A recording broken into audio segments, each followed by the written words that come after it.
This episode is brought to you by Hasa. Liquid is clearly better. Liquid chlorine is the highest purity, works immediately, has no added cyanuric acid or calcium, and it will leave your pool safe, clean, and clear. And by the Bottom Feeder professional grade battery powered vacuum system. It sucks to clean pools, so cleaning pools sucks less. Get $100 off with code DVB100. This episode is brought to you by Skimmer, the #1 pool service software in North America. With Skimmer, you can streamline your schedule, grow your revenue, and keep your customers coming back with 5-star service. Whether you're a one-person operation or an established team, Skimmer is your partner in success. Visit getskimmer.com/poolguy to try Skimmer for free for 30 days. The Pool Guy Podcast Show. The Pool Guy Podcast Show. The Pool Guy Podcast Show.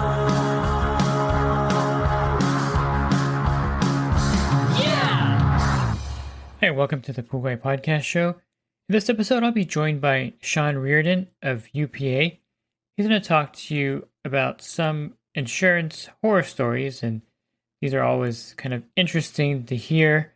And I think we can always put ourselves in someone else's shoes, and we never would want to be facing something like this ourselves. And he's going to talk about, of course, some reasons to get the general liability insurance through UPA as well.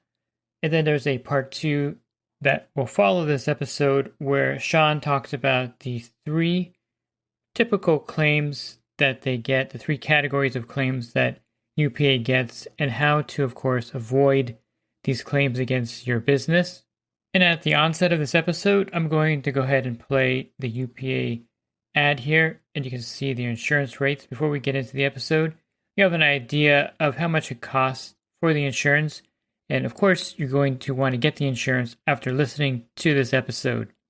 And the Pool Guy Podcast Show has teamed up with UPA to bring you affordable, reliable liability insurance starting at just $64 a month. Get up to $2 million in coverage, and the members of my coaching group get an even lower rate. Protect your business and your peace of mind. Sign up with UPA today by clicking the link in the podcast description. And to learn more about my coaching group, go to poolguycoaching.com. So how are you doing? I'm doing well. How are yourself? Good. So what exactly is your role over at UPA? I don't know if It's a good question. So, I mean, as you, I guess, over time probably gotten to realize, I mean, UPA, United Pool Association, a trade association, representing the interests of pool technicians out there. My role, I actually work for an insurance brokerage, Hub International, and so probably for the last 15 years. I've been the insurance broker for the UPA, and so my role really is handling the insurance interest of what the UPA is currently doing and what they're looking to get into, and managing that. Which, as you probably have seen, your listeners have heard.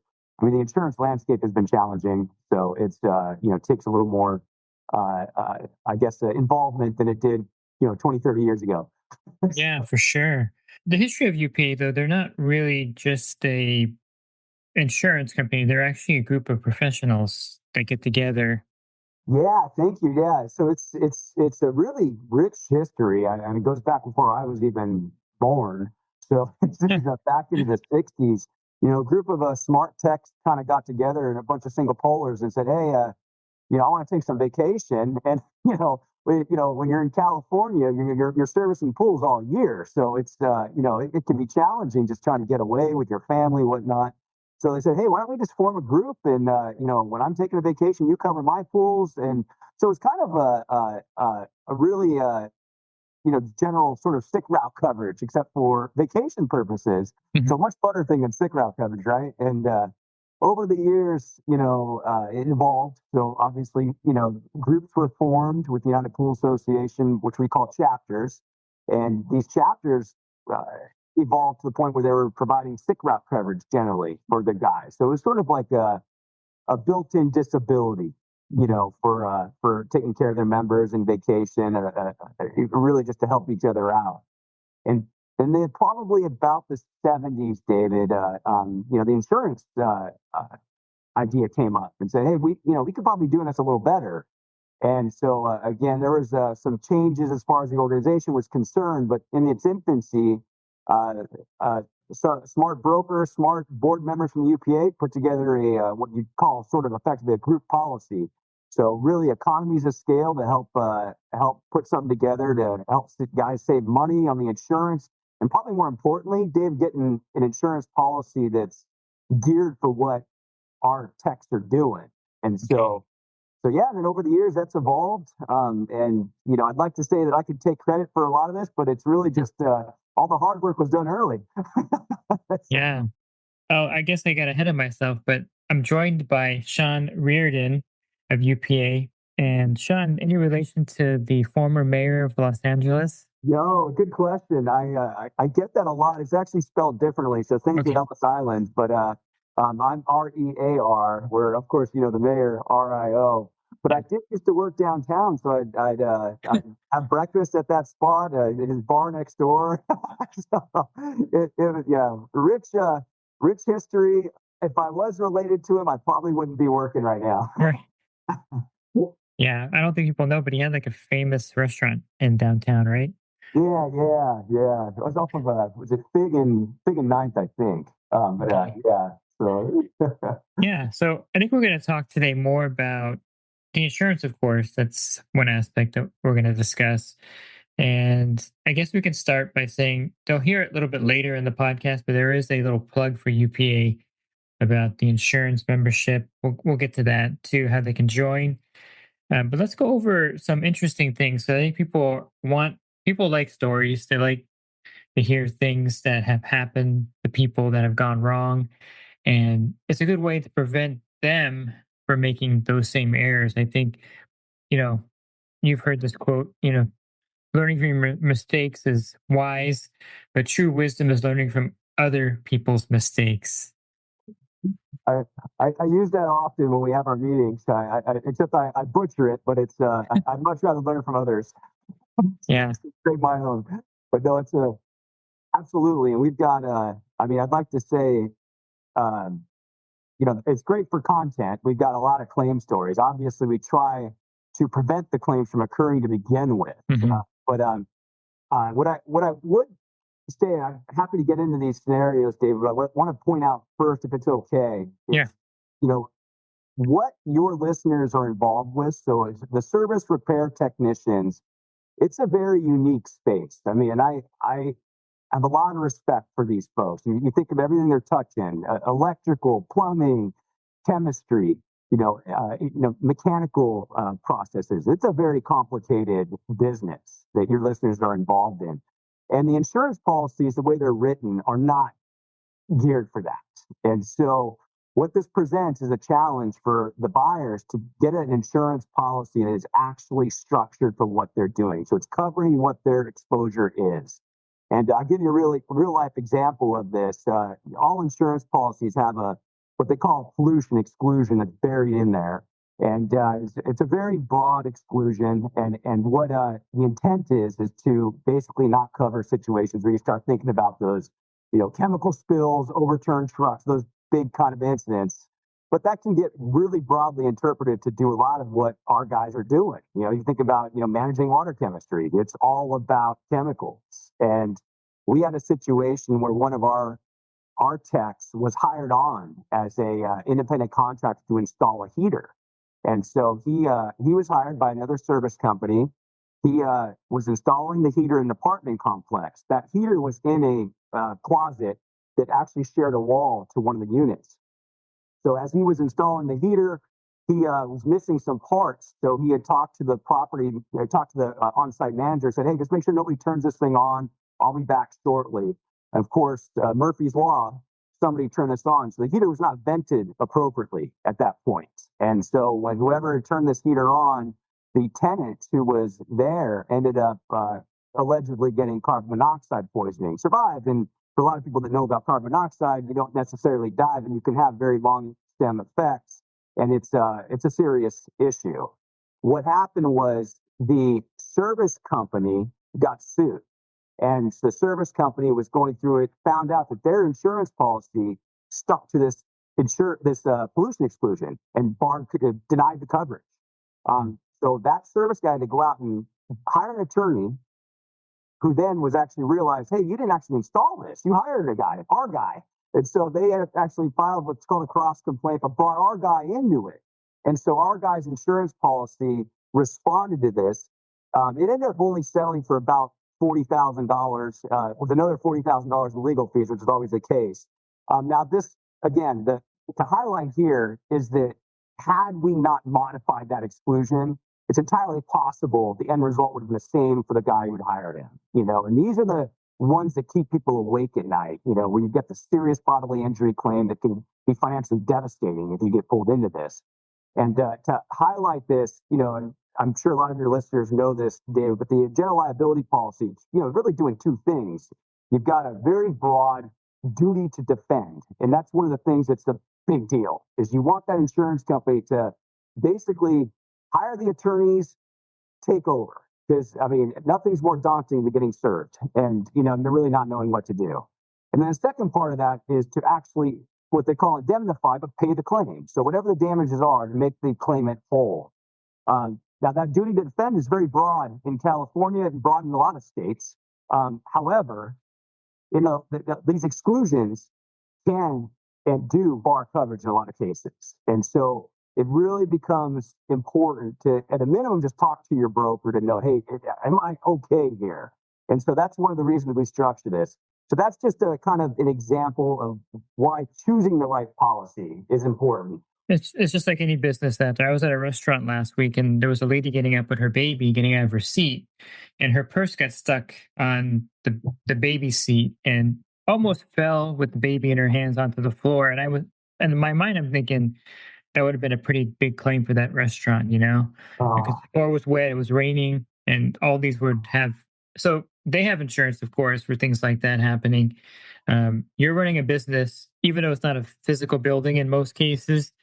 Just imagine yourself in a restaurant as a restaurant owner and the liability that's created by everything: food poisoning, someone falling, not having the handicap access, all the things that they have to deal with. You deal with it in a certain way on a pool route. And so I think the mindset should be, yes, I am running a business, and yes, I do need coverage for my business. And it really is something that should not be a second thought.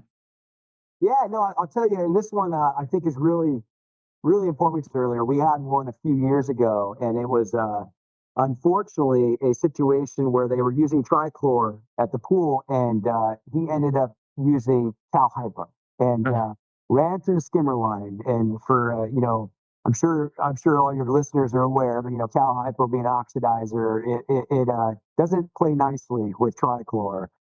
We ended up, fortunately, the homeowner was in the house and nobody got hurt, but it was ended up making a pretty nasty reaction. It ran to the skimmer line, so we ended up with multiple leaks in the skimmer line as well. So it ended up being a claim process that was extremely lengthy. Trying to ascertain where the actual leaks were, had to remove portions of the deck.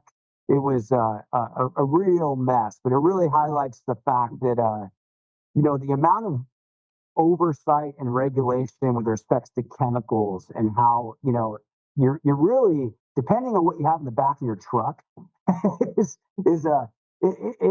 it can really cause some catastrophic issues. And so, and this guy, he had been servicing pools, by the way, for over 20 years. So it wasn't like he didn't know what he was doing, and it was just complete oversight. Grabbed the wrong, jug, and basically went about it all incorrectly. But again, no injuries. But it was one of these things that just as a highlight, as a reminder to pay extra attention, especially even with driving. God forbid, you have the commingling in the bed of your truck. Mhm. It could potentially cause problems.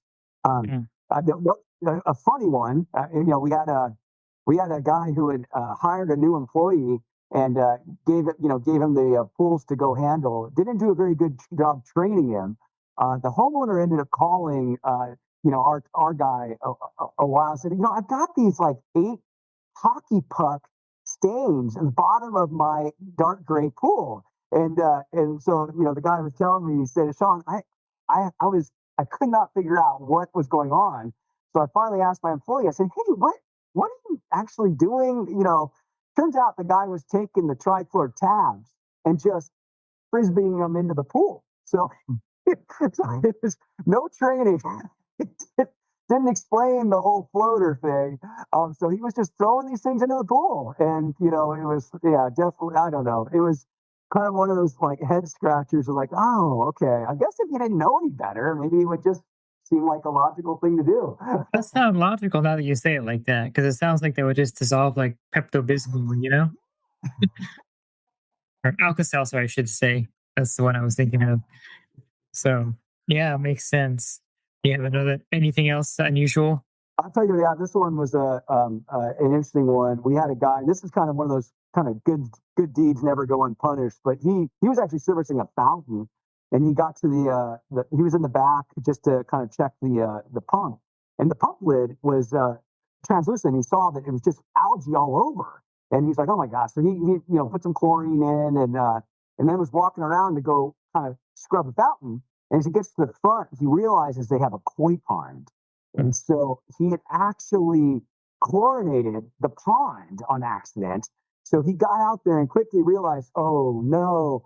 So he grabbed some 5-gallon buckets. He put some fresh water in, tried to pull these koi's out. Called the homeowner, said, "Hey, who's handling your fish?" And I guess the fish guy came out within an hour, but unfortunately, 26 koi's were eliminated by this. If And people don't know, those are like, if they're big enough, they're like $600,000, $2,000 each, right? yes, they are very expensive. Now, we were fortunate. I don't know why the math worked out the way it did. It ended up being about $8,000. So they were actually a probably like younger fish or something along those lines. But he was just, obviously he felt terrible. And, but it is one of those things where you're just kind of not thinking exactly clearly, and you're trying to do the best you can to help. And, of course, there you go. So it was, and actually it was, the first claim we had when we had moved to a different insurance company. And I remember the underwriter called me and going, what? I don't understand. And like, so I had to explain this whole process to him, but it was, yeah. The last thing I want to highlight, David, if okay, if we're not too far in time, I just want to point out one other thing quickly. It was, for those folks that are using, employee subcontractors, we had another incident. This was actually in Vegas, where the employee was in the back of the pool, and he ended up bumping his pole against some glass art that they had over the pool, and so he ended up shattering this. It's like a kind of a nice looking, kind of like a Venetian looking glass, like flower. He had basically hit it. It broke, ended up in the pool, and the guy left the glass in the pool, didn't say anything, left. The homeowner ended up realizing that something was off. He had cameras in the back, and so he had this whole thing on his camera of what the guy had done. And of course, it was obviously extremely upsetting because nobody knew, because the employee didn't say anything. But and thankfully nobody went swimming, and with glass shards at the bottom of the pool. But it kind of highlighted the kind of the reminder. I know most all of us are always trying to do the right thing, in the back of the pool. But bear in mind that most of the time these homes have cameras. And people are nosy by nature. So in this case, it's good the guy was nosy, but in some cases, it's just a reminder that you often are on camera. Yeah. It's just most folks do the right thing, want to do the right thing, but it's just a reminder that if you're not doing the right thing, there's usually somebody watching. Right. It's really hard out there too. Like, I had an incident where one of my customers was dog sitting. I didn't know this, and I usually walk back there. His dogs are Australian Shepherds. They never run out. No big deal. But this dog was like a German Shepherd mixed breed. I opened the gate. He comes charging out and runs down the street. There's no way I can catch this dog. So I'm thinking, okay, there's no way no one is going to know that I let this dog out, really, because there's gardeners and everyone goes back there. Homeowner's not there that often. So I had a moment of almost breaking my conscience. I was going to be like, just let it go. But I text the homeowner. I'm like, "Hey Tom, I think you were dog sitting and the dog just took off running south. I really apologize." And he texts me back saying, "Oh, don't worry, that dog always bolts. It's, that's his nature. Don't worry about it. We'll find him. We'll get him. We'll get him." But I can see how that could happen to a guy that breaks the glass thing over the pool and doesn't want to take responsibility, because you just have that moment where it's like, that's a big deal and customers going to be upset and what are they going to do? And sometimes you just have that lapse, and it's understandable. That does happen to everyone. It's human nature to have like a lapse of consciousness where you just try to like not cover it up, but don't disclose it. And so I think those incidents that you mentioned can lead to a lot of liability, like the glass on the bottom, for instance, or me letting a dog out, gets hit by a car, and then I'm liable for it. So Yeah. I think the lesson here is always think about the liability by not disclosing that. Yeah. No, absolutely. Yeah. Absolutely. Well put. So it does happen. We're all human. This is a business of humans, and we make mistakes. I've had my service cart with acid dripping on someone's deck without knowing. Fortunately, it was an old house, and I learned my lesson from that point on to make sure that, I double checked my service cart. But these are all learning lessons. The guy that trained me actually was really smart. Every time I would use my acid, he said, dip it in the pool and put it back in your tote or put it on the skimmer lid. Like, never put it on the deck. These little tips that he gave me stuck with me. And these are all things that if you're not trained properly, you may be throwing trichlor pucks in the pool or just putting the acid on the deck, and it's going to leave that little half moon shape. Yes. Yes. So many little details in the industry that, unless you're trained by someone hands on, boots on the ground, you're going to make these mistakes. It's just It's the way it is. 100% true. I mean, yeah, I think even mix the muriatic acid, Yeah. Is it water first, acid first, and of course, you should know the answer to that, but it's, if you're a young kid, it's, Yeah.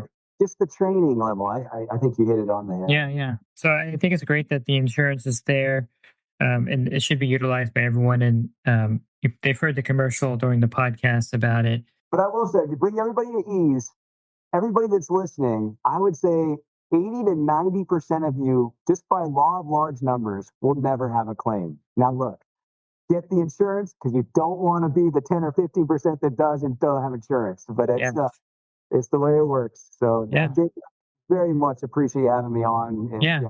thank you for the partnership. The easiest way to find the sign up form for UPA is to go to my website, swimmingpoollearning.com. Again, that's swimmingpoollearning.com. And if you just scroll down just from the opening banner, you're going to see a link directly to the UPA Google form. Fill that out, submit it, and they should get back to you within a few days to a week to let you know if you've been approved for their insurance. If you're looking for other podcasts, and especially for part 2 to this one, you can also go to my website. On the banner, there's a podcast icon. Click on that, and there'll be a drop-down menu of over 1,800 podcasts there. And if you're interested in the coaching program that I offer, you can learn more at poolguycoaching.com. Thanks for listening to this podcast. Have a great rest of your week, and God bless. This episode is brought to you by HASA, providing products that deliver clean, healthy water for every aspect of everyday life. The bottom feeder battery-powered vacuum system, portable, powerful, and only weighs 12 pounds.